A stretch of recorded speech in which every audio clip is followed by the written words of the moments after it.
हम जो प्रश्न कर रहे हैं वह 2010 के पेपर में सेकंड ग्रेड के जो पेपर में आए थे उसके इकोनॉमिक्स के क्वेश्चन कर रहे थे। उस समय जो आए थे उसमें 19 क्वेश्चन थे। उनमें से फर्स्ट क्वेश्चन है, कुल आबादी में नगरीय जनसंख्या के सर्वाधिक प्रतिशत अंश वाला जिला है। तो इसमें जो आंसर था वो उस समय था कोटा।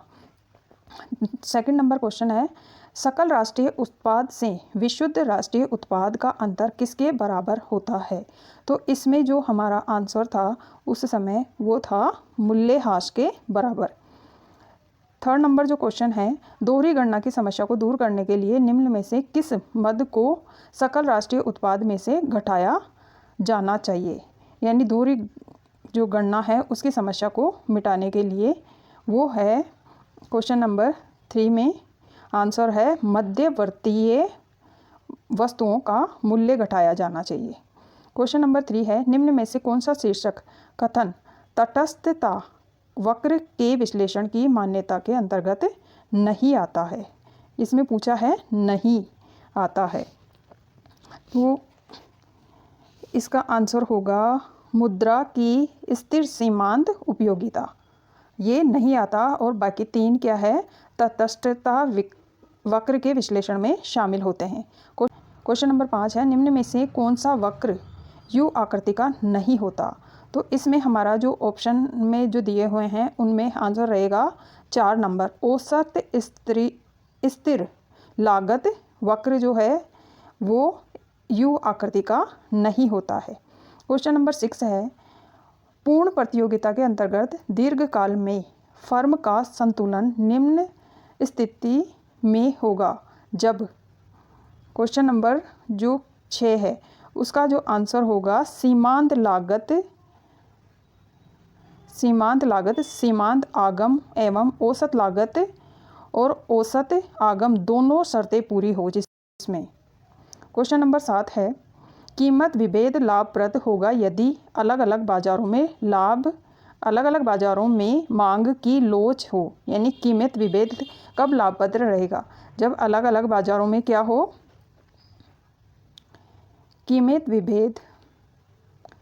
क्वेश्चन नंबर 7 है, कीमत विभेद लाभप्रद होगा यदि अलग अलग बाजारों में मांग की लोच कैसी हो। तो अलग अलग बाजारों में मांग की लोच जब अलग अलग होती है तो कीमत विभेद लाभप्रद रहेगा।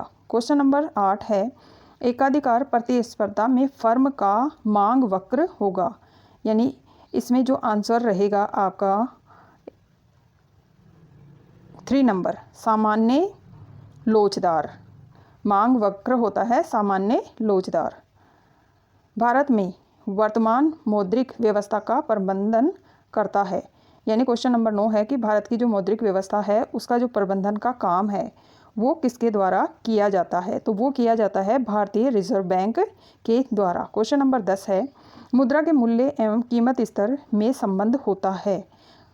क्वेश्चन नंबर 10 है उसका जो आंसर है प्रत्यक्ष एवं आनुपातिक। आंसर है प्रत्यक्ष एवं आनुपातिक। क्वेश्चन नंबर 11 है, किस संस्था को नोट निर्गमन का वैधानिक अधिकार प्राप्त है। यानी नोट निकालने की या नोट को छपाई की परमिशन देने की सारा जो कंट्रोल कौन सी संस्था द्वारा देखा जाता है, तो वो देखा जाता है केंद्रीय बैंक के द्वारा। क्वेश्चन नंबर 12 है, अंतर्राष्ट्रीय व्यापार से दोनों देशों को लाभ होगा अगर दोनों देशों के बीच व्यापार कैसा हो। तो इसका आंसर होगा 1 नंबर, निरपेक्ष लागत अंतर विद्यमान हो। अगर दोनों के बीच निरपेक्ष लागत अंतर विद्यमान हो तो दोनों देशों को लाभ होगा। क्वेश्चन नंबर 13 है, भारत में विगत योजना काल में सर्वाधिक वृद्धि दर किस क्षेत्र में रही। यानी ये पंचवर्षीय योजनाओं से रिलेटेड क्वेश्चन है और इसमें है आंसर जो रहेगा वो रहेगा वास्तविक राष्ट्रीय आय में सर्वाधिक वृद्धि दर रही। क्वेश्चन नंबर 14 है, 11वीं पंचवर्षीय योजना में औसत वार्षिक वृद्धि दर का लक्ष्य रखा गया था। ये रखा गया था 9% का। कितने प्रतिशत का? 9% का। क्वेश्चन नंबर 15 है, भारत के निर्यात व्यापार में प्राथमिक क्षेत्र का भाग परिवर्तित हुआ है? यह स्वतंत्रता प्राप्ति के बाद निरंतर घटा है, यानी भारत से जो निर्यात हुआ है वो घटा है या बढ़ा है स्वतंत्रता प्राप्ति के बाद में? तो इसका आंसर रहेगा हमारा निर्यात घटा है। क्वेश्चन नंबर 16 है, भारत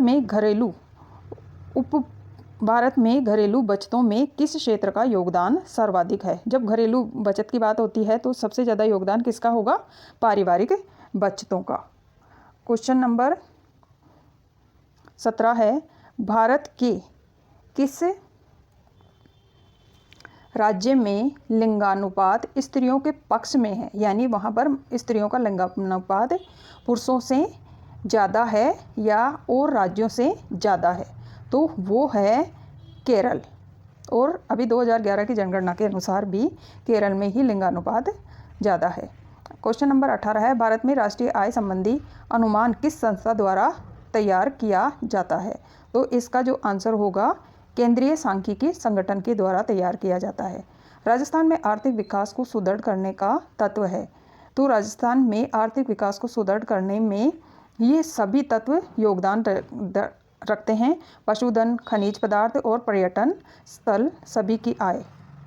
तो ये थे हमारे 2010 में आए हुए